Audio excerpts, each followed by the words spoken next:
Perfect. So, why old management strategies aren't working any longer, and how to set yourself up to lead in the workplace of today and tomorrow. So, my name is Melissa. I'm an executive coach and a management consultant, and I'm happy that you're joining me here on Monday morning. I hope you have a coffee and maybe even a second coffee with you. I'm a Yeah, big we need coffee that. fan. Um, so, just a little bit about me, just so you know who you're spending a little bit of time with this morning. What I do is I work with leaders. So I work with executives and managers at different levels to help sharpen their influence, build up high performing teams, and build up self-managed employees and teams so that they can gain back their time and get good work done. Because being in a leadership position means that you are responsible for people, you're responsible for working through people and getting results. So you're responsible for guiding, you're responsible for team and team functioning, and you're responsible for output, those results. That is a lot of responsibility.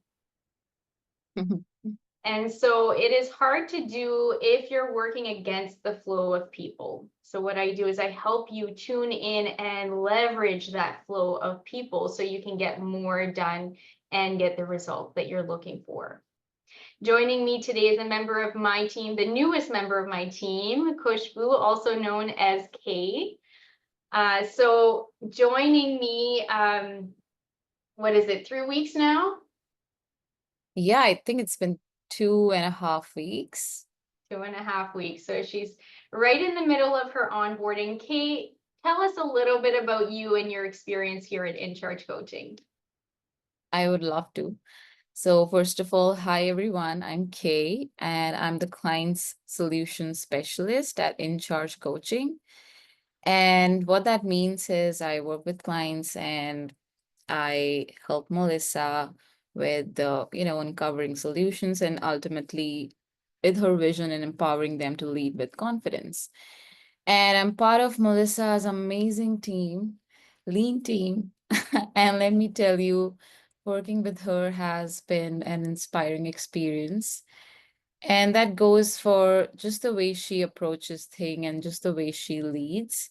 She leads with a lot of heart and purpose, and it's been incredible to watch how she fosters both connection and growth within our team. And I've seen firsthand how her approach to leadership sparks motivation and it makes you want to get up and do the work instead of being pushed or being forced or for it to seem like an effort to do the work. Because I think I remember Monday last week was when I reached out to her and I told her, hey, I'm really pumped to do this, this, and this. And this is what she is like. She asks me, hey, what I'm just going to let you handle this and let you go about this, let you figure out what we are covering in the meeting. And that tells me a lot about her leadership approach. And I feel like that just happens to drive motivation, not just in our clients, but within our own team too. So, yeah, her leadership isn't just about giving direction, it's about creating an environment where each of us feel valued and trusted and really excited to bring our best. So, yeah, I can go on and on and on about it, but I'll Thank you. And just stop right here. I think what you're speaking to is really that Yeah, autonomy, that correct. empowering the Yeah. self-responsibility, the autonomy. But that doesn't mean you get to check out like, oh, I'm just going to give them the responsibility and check out as a leader. It really means creating the context and the support for Yeah. the person to be able to do that. So it's a little bit more complicated, than just giving it. But we're talking about this idea of management and the management approaches that we've been using in the past. And so that brings up for me this idea of the differences between management and leadership.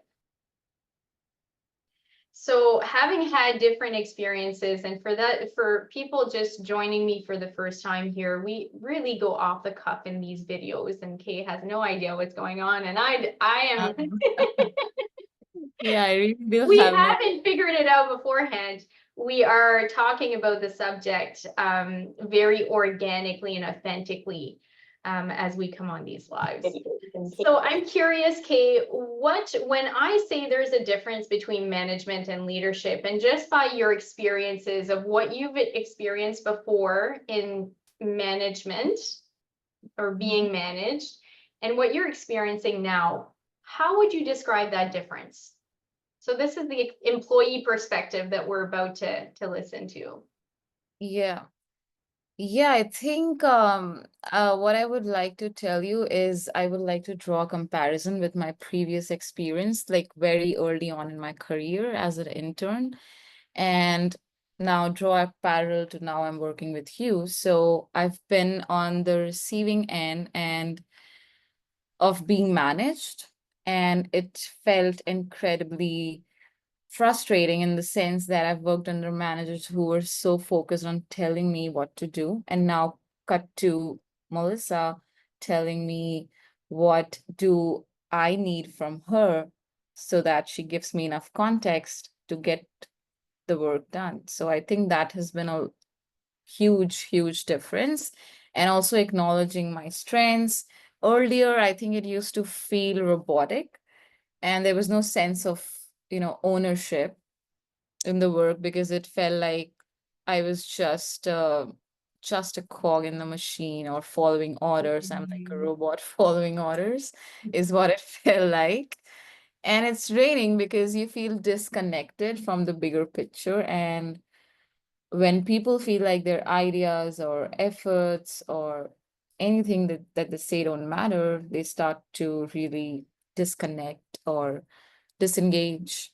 And I remember thinking, if I'm just following instructions, where's my contribution? And cut to now is I think Melissa is open to a lot of contribution from my end as well. And she values all of her team members and encourages ideas and initiation and contribution. So I think that has been a big, big difference in my experience. And so, you talk about it's robotic. So that sounds to me like a lack of humanness to Yeah, it. And yes. it's forced, it's structured, it's telling you what to do. And you feel like a cog in the machine. You feel disconnected. You don't you don't feel connected to the work, you don't feel inspired. And that's oftentimes what I hear from employees. So in my work, I get to talk to not just leaders, but I get to talk to a lot of people on the ground doing the work. And so what I see is that disconnect between the leader, be it a manager at different levels or even an executive, really having a good heart, good intentions, and yet it's not being felt by the receiver. Yeah.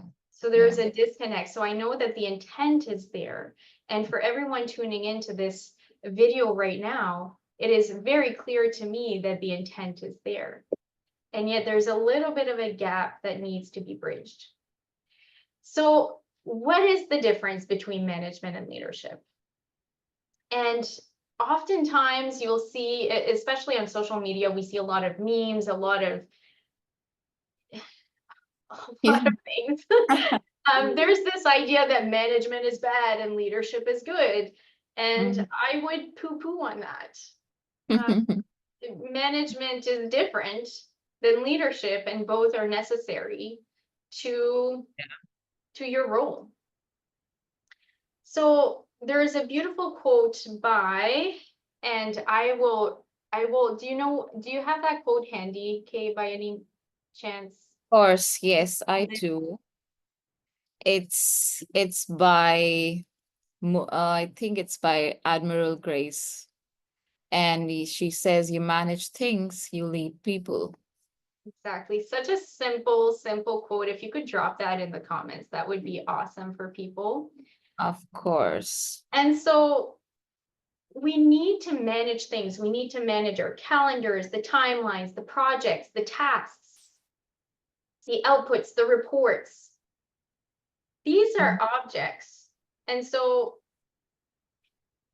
if I go in my calendar and I move a time block, and I did this just this morning, I moved a whole bunch of time blocks because I needed to reorganize my time.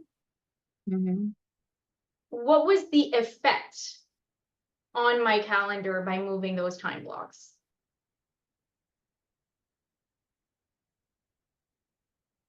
It's done.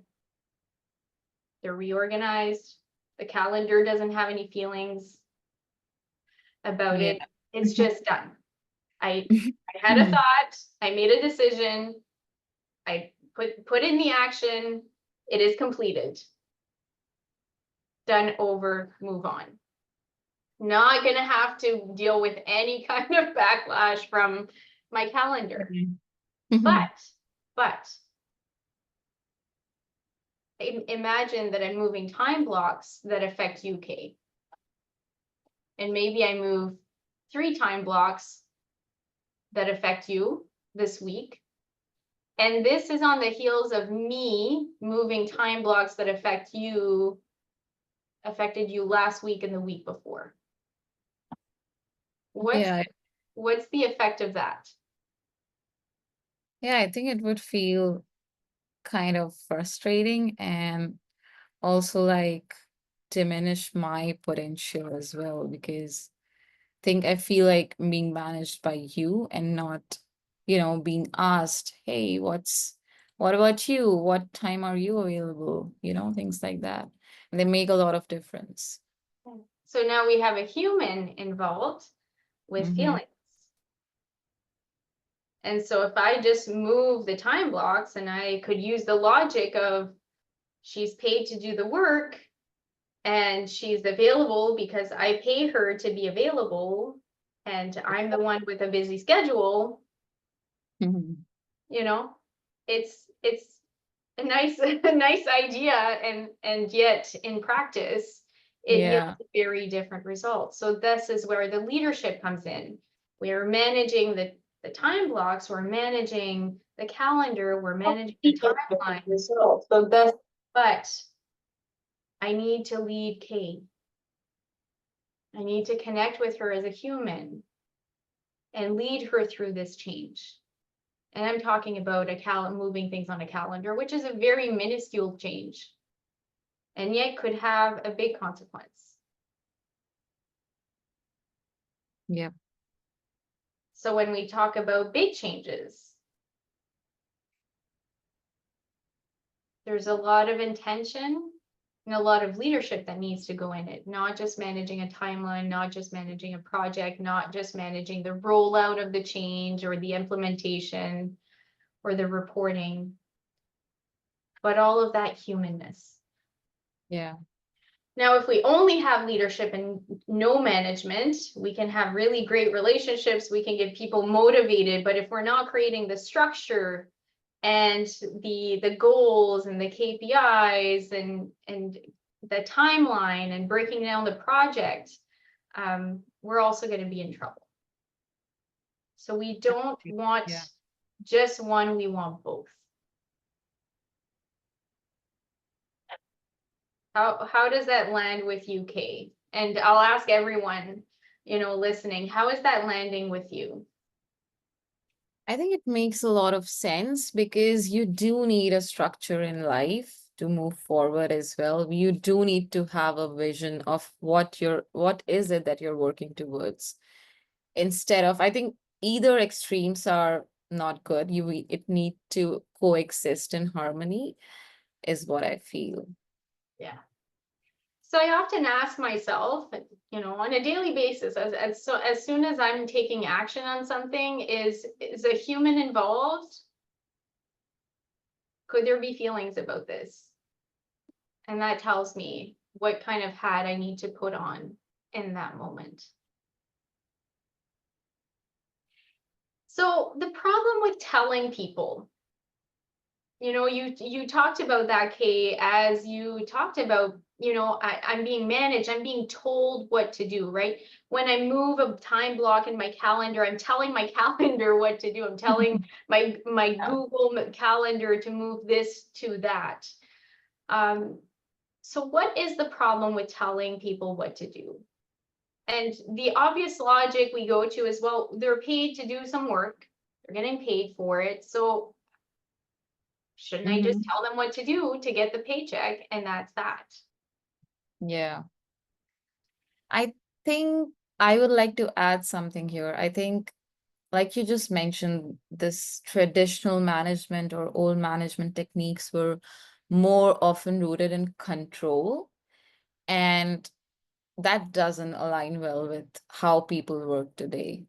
And Mhm. back in the day, maybe that was enough, but in 2024, that's a recipe for burnout and turnover. And employees today, especially with, we are working remotely and it's all about trust, autonomy, and purpose. So if that's not there, then we won't be able to work together.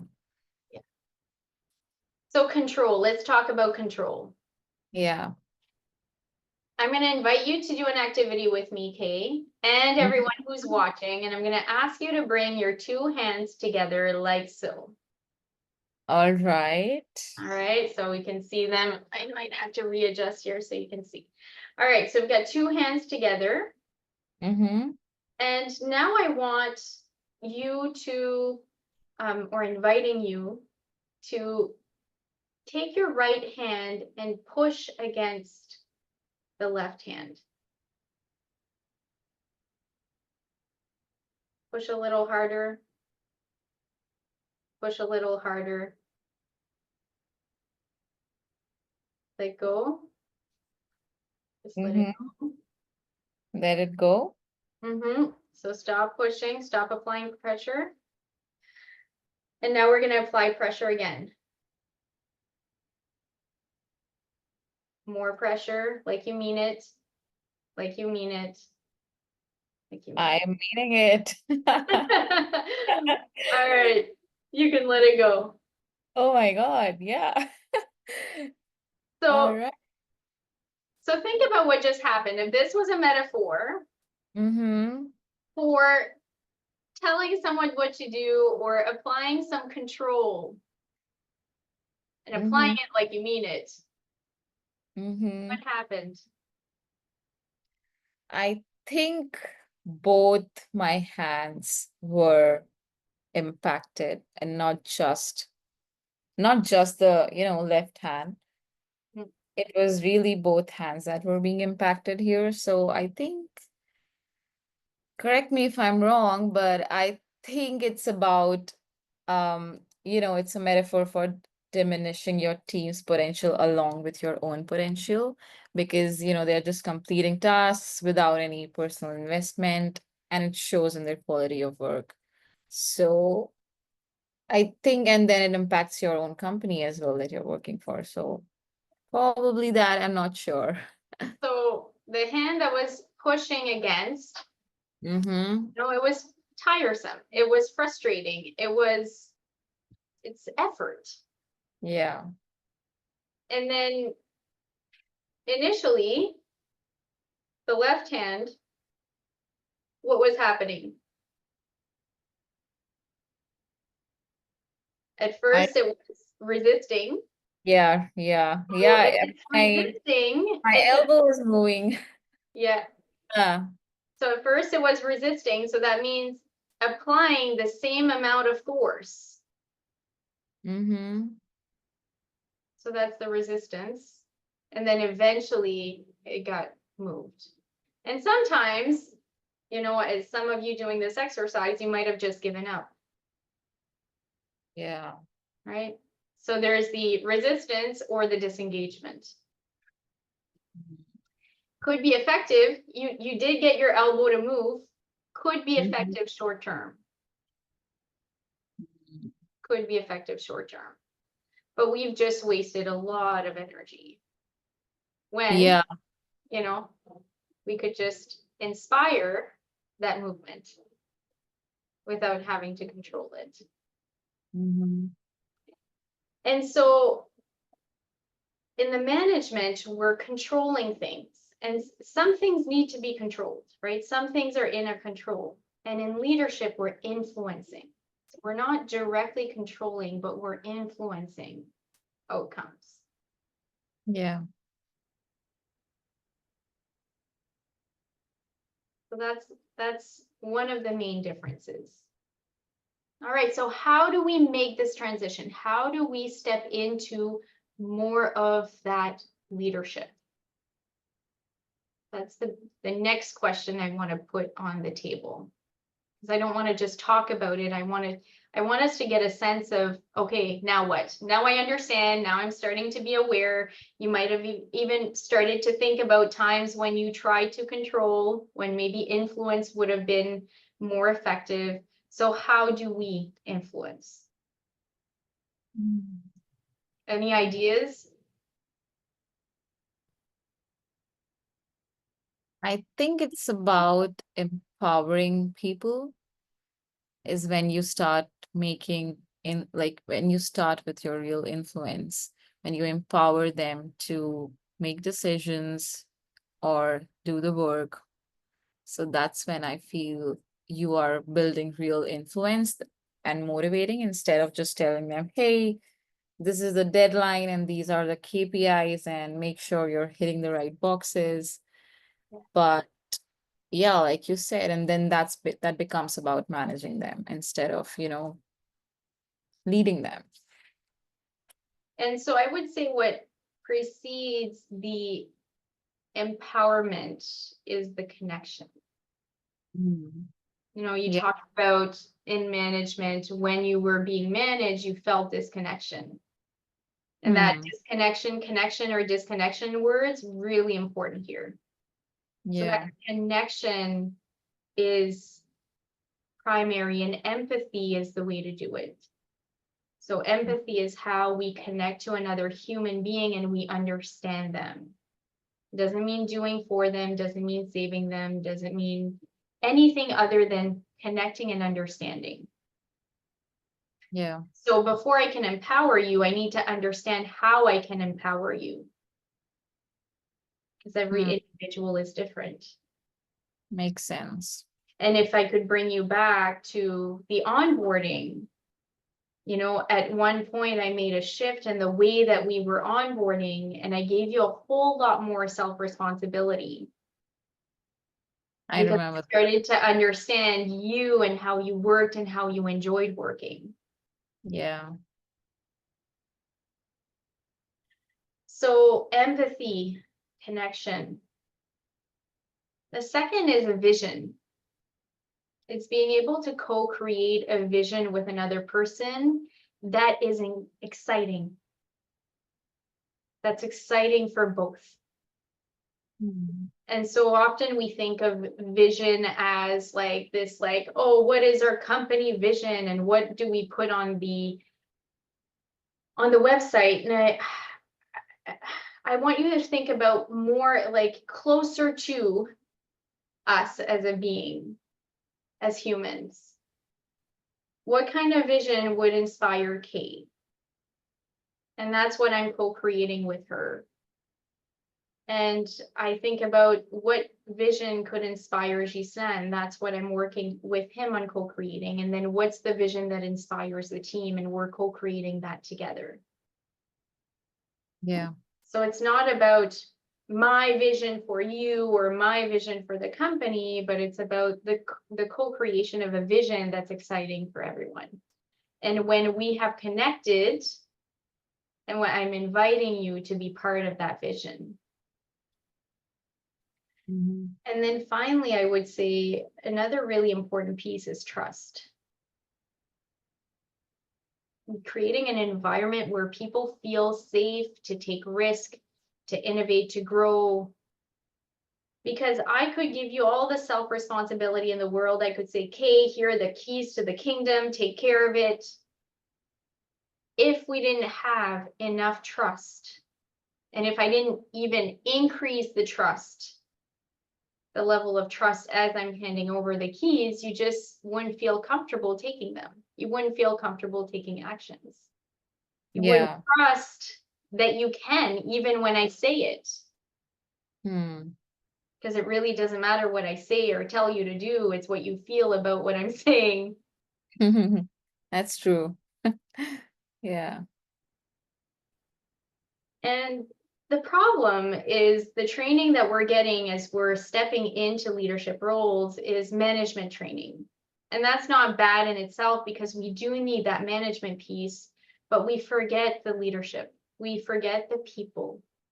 We forget that a framework is not enough if you are not capable of having that human connection, of bringing your whole self to work, of bringing your whole self to your leadership.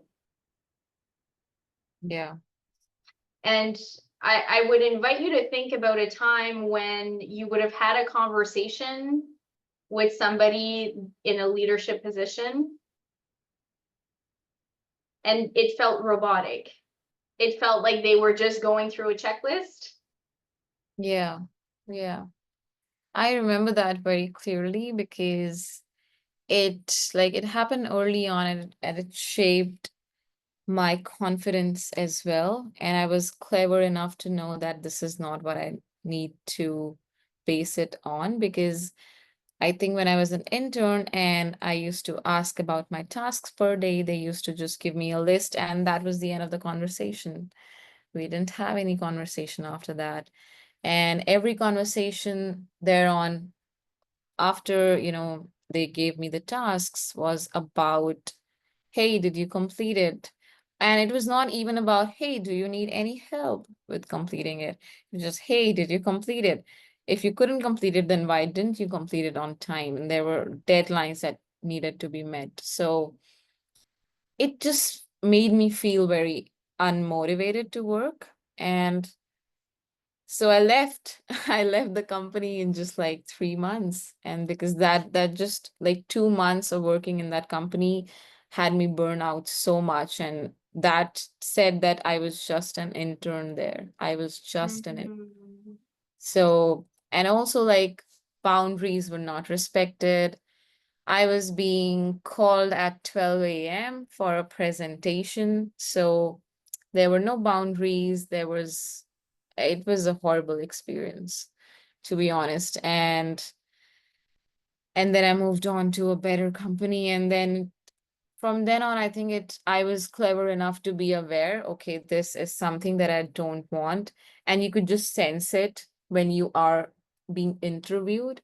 And that's what I sensed with you as well. Like it was different from everything that I had um, before. But you just get to know when you're being interviewed a sense of what this person is about and how they're going to lead. And that's very important as well. Yeah, Absolutely. And so it is not enough to just have a structure to just go through the motions. You absolutely. just, oh, here's a delegation sheet, let me fill in the blanks. Mm-hmm. That human aspect is going to be core to your leadership approach. Yeah. And so that is what we're missing. And that is what you're going to find inside the Influential Leader Workshop. So that is why I do this workshop. This is the fire within me to bring humanness back into our leadership, our management approach, because I know that's what is needed to be effective. It is more needed today than any other time. And as we look at how the workplace is evolving, where it's going, we know that that is a skill, that those people skills, that ability to connect, your EQ is what's going to set you apart for tomorrow. Mm-hmm. It is the leadership edge to be able to walk into a room and affect people how they feel in a good way, right? You're going to affect them no matter what. You're going to walk into a room just by having a title, you're going to affect how they feel. Yeah, that's You, true. about the team, about the work, about this organization. But are Mm. you aware of how you're affecting them? And are you intentional? And you know how to? create the right conditions for them to feel it, to be inspired, to be motivated, to engage. This is what you're going to get in the Influential Leader Workshop that's happening just next week. It is a free 5-day workshop, 1 hour a day. It will be running at 12 p.m. Eastern time. So you can join during your lunchtime, come, have lunch, learn. Will be super practical. So you will be engaging in your learning, and you're going to be walking away every day with something that you can start using, that you can start putting into action, and you can start seeing results right away. Yeah, absolutely. Yeah. So And I would like to add one more thing. I think Melissa covered a lot about the workplace and how it's evolving and why leadership is more important than ever. But there's something that I would like to tell you, and that's just that we're just scratching the surface. And if this conversation has resonated with you, we have something very exciting coming up. And that's where Melissa will dive even deeper into these topics. And before we even wrap things up, I would love to ask the viewers, what's one thing you're taking away from today's session? And drop it in the comments. And don't forget that if you have any more lingering questions, so you can just feel free to reach out. And Melissa is here to help. So yeah, I think that's something that I wanted to add. absolutely. And leave comments, because I read the comments, and I'm going back here to the comments, and I'm seeing Adele mentioned the resistance. So she did the exercise with us, and she noticed the resistance that she felt. And it's true. It's true. And so I've got so much more to share, and there's actually something I'd like to share, but I know we're out of time for today. So we will keep it at that. I have a ton that I want to share with you so that you can be set up to be the best version of leadership that you can be, and break that glass ceiling, because I know what that transition looks like, and I want to be able to guide you through that so you can get the result that you want. I'll see you next week. All you need to do is register. Once you register, you'll receive an email confirming your registration. Then you will be receiving a calendar invite with the Zoom link. All right, so all you need to do is register, and you're all set up. See you next week. And I'll be dropping the registration link in the comments as well. So do make sure to click it and secure your spot. All right, that's it for today. Happy week, and I'll see you next time. Bye. Bye-bye.